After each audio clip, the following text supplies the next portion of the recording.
Hello, I'm Rebecca of Pocketful of Poseys. Today's video is all about making a bodice for the Renaissance Festival or your history bounding or fun costuming adventures. And this started out as a completely different project.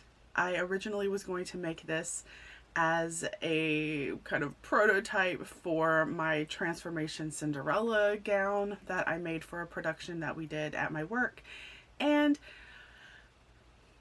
you'll see.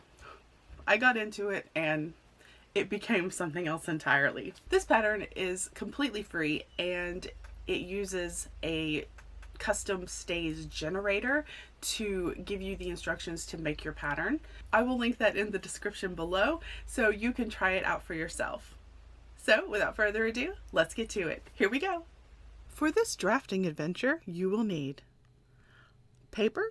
I use tracing paper, but butcher paper or wrapping paper works too. Scissors for cutting paper, a pencil, a ruler, a measuring tape, and your custom pattern.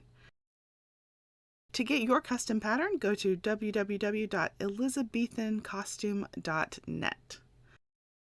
And a cup of tea or coffee or beverage of your choice. This free pattern generator is really good. You put in a few measurements, bust, waist, center front length, underarm to waist, and bam, you get instructions on how to draft a pattern to fit you. It walks you through step by step.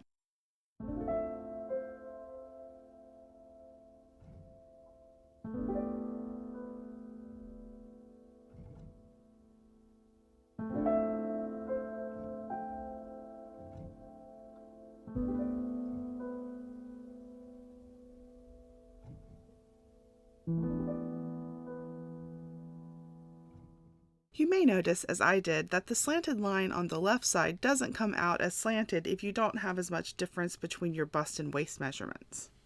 So don't be alarmed if that's the case for you as well. I made the simplest version without the tabs. For supplies, you need fabric, lining and outer, plus mock-up fabric, boning, zip ties, synthetic whalebone, etc., grommets and a grommet setter unless you want to hand sew your eyelets, lacing cord or ribbon, binding, bias tape, wide twill tape, ribbon, etc.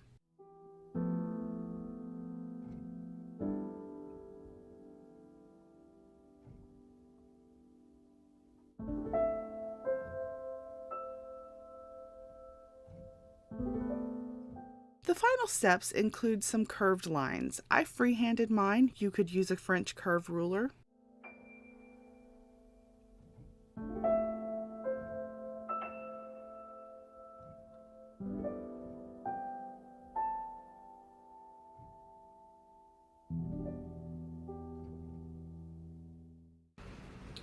Okay, my starting pattern is done, and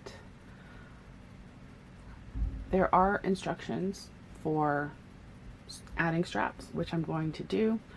I am definitely modifying this because it's not going to be stays. It's going to be a bodice. I marked where the straps should attach on the pattern.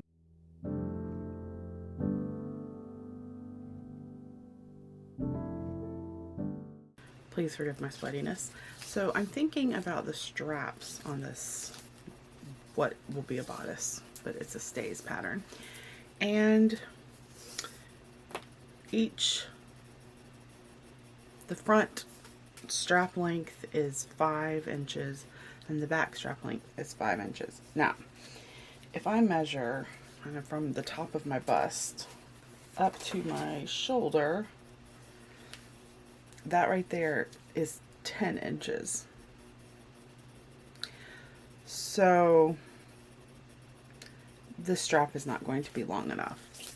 So I'm going to just make each side, the front and the back, 10 inches instead of the 5 inches that the pattern says to use.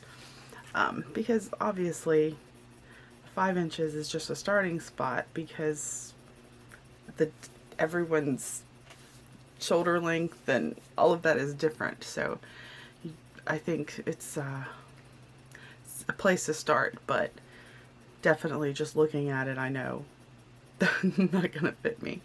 So I'm gonna do each one 10 inches, and then, you know, I'm gonna do, of course, I'm gonna just do a fabric mock-up first to just check that, to check the length, to check everything, and then I will go forward. Another change that I'm going to make to this one is I'm going to have it lace in the front instead of the back. I'm not going to use a busk. I think that will be easiest for me, and there is no side seam, so I'm gonna have to split this pattern in half. But that's good though, because luckily we marked the side, the center for the side seam. So I will just cut this in 2 pieces instead of one big piece on the fold. I'll figure it out.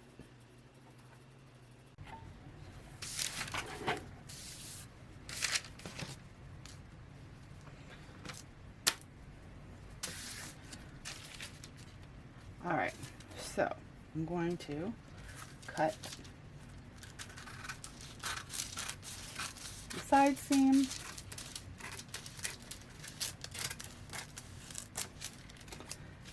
and this is the back, this is the front.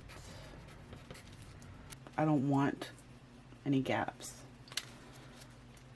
obviously.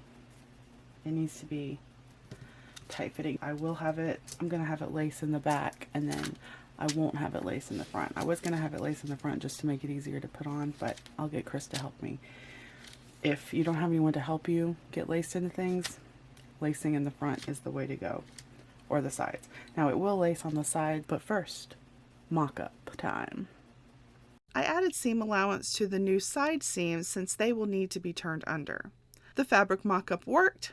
I didn't split the side for the mock-up, but was pleased enough with the fit to move on to the real thing.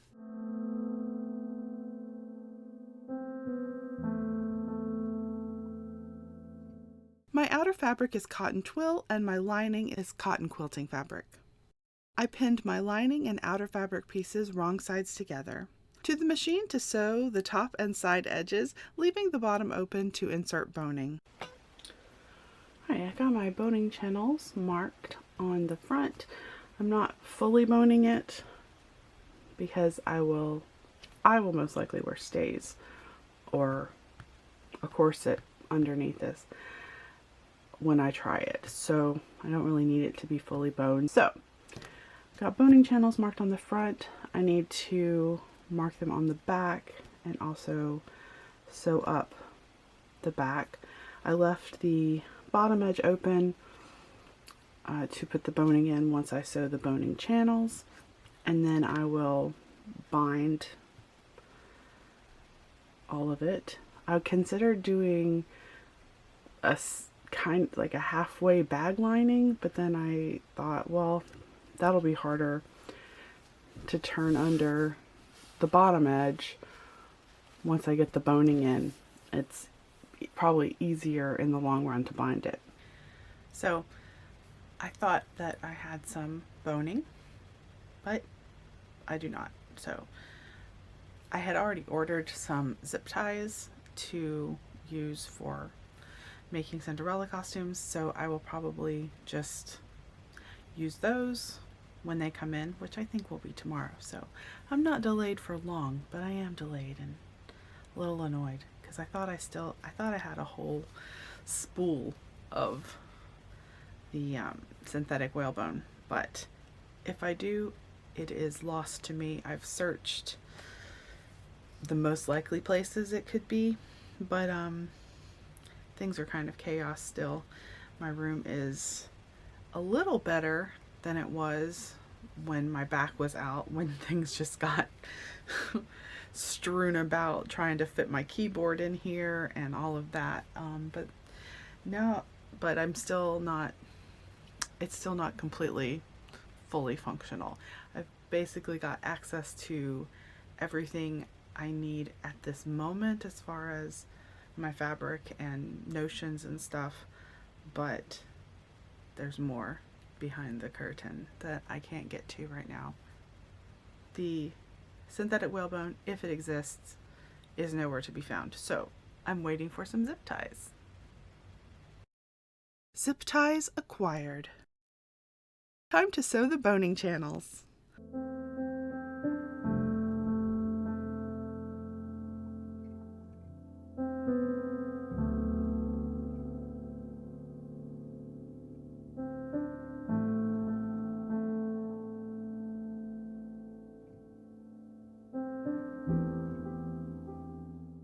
I measured, trimmed, and inserted the boning into the boning channels.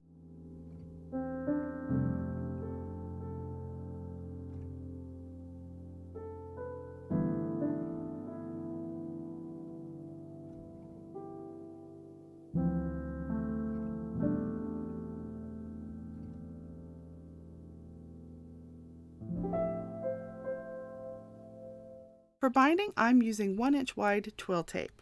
You could also use bias tape or self-binding. I pinned and sewed it on right sides together.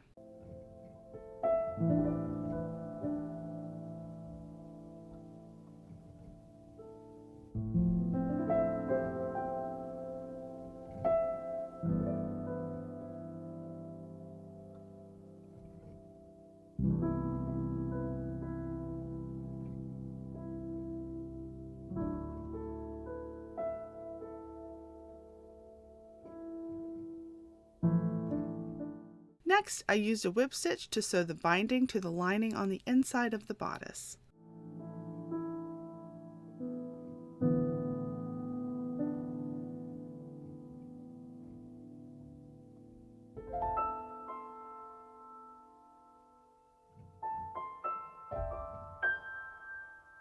Because I started this project as a way to test a breakaway bodice I was planning for a theater production, I added eye tape to the side seams. Hercules helped. Of course, if you don't want side openings, you don't need them because the pattern actually doesn't have them. But if you do, they're easy to add. If you want your bodice or stays to lace at the sides, eye tape isn't a bad option instead of grommets. Your lacing cord or ribbon will need to be thin, but it will work.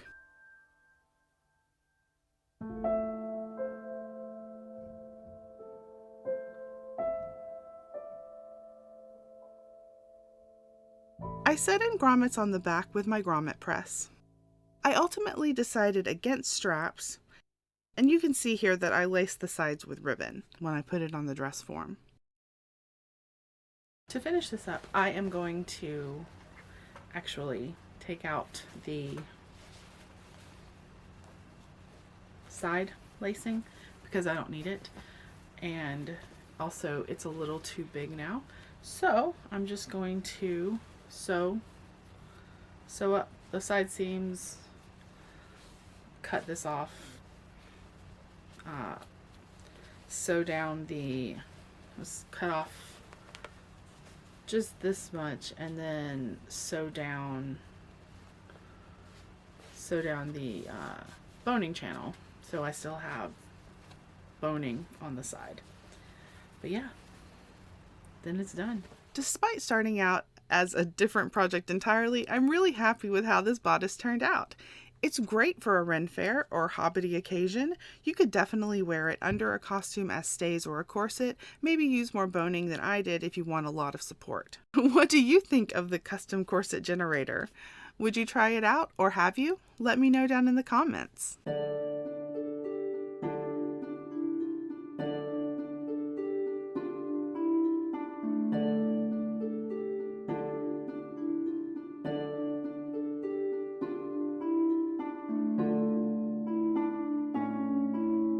So I'm really happy with the way that this bodice turned out. As you can see, it is a little bit small because it has a large gap in the back, and that is because I did take out those lacing panels on the side, and so it just, you know, I had to take stuff out, so it has a bigger gap in the back.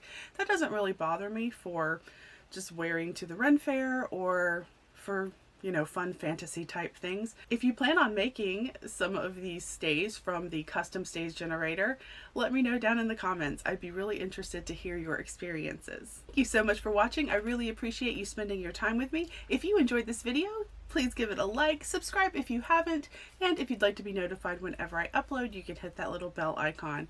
If you'd like to support the channel further, I have a Ko-fi account, and that is linked down below.